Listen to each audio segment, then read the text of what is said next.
Seems that there have been a whole lot of helicopters and aircraft battling this fire very early compared to even larger fires last year. You're right. Well, it's part of a new strategy being implemented to fight Colorado wildfires. The mission is to suppress fires as quickly as possible. And surprisingly, it's a strategy that ties into the current pandemic. News Channel 13's Chase Golightly is live in Canyon City once again tonight after speaking to state fire officials about this new approach and its ties to the coronavirus. Chase.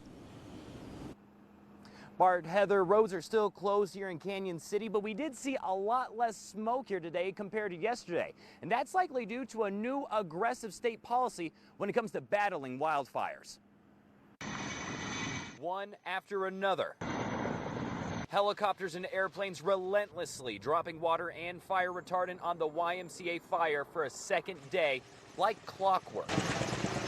Just the air support that we've had has been really critical to the approach that we've used with the fire so far. That approach involving a new aggressive plan implemented this summer using more aerial support for battling Colorado wildfires.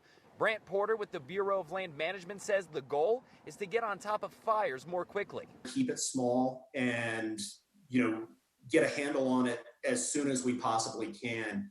Kaylee Fisher with the Colorado Division of Fire Prevention and Control says in previous years, fire commanders would be much more conservative when it comes to resources.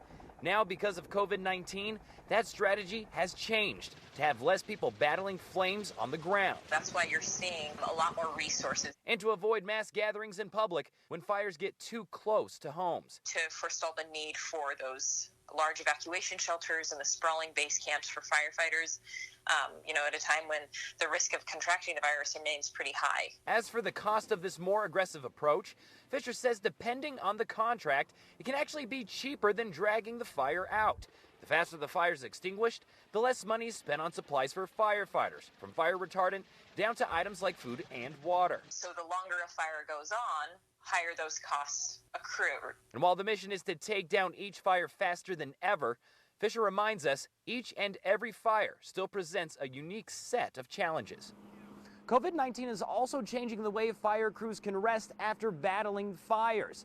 Officials telling us today that they're basically acting as family units, not able to interact with other crews, and they also have to self-isolate at the end of the day and also be mindful of where they eat and sleep. Reporting live in Canyon City tonight, Chase Golightly, KRDO News Channel 13.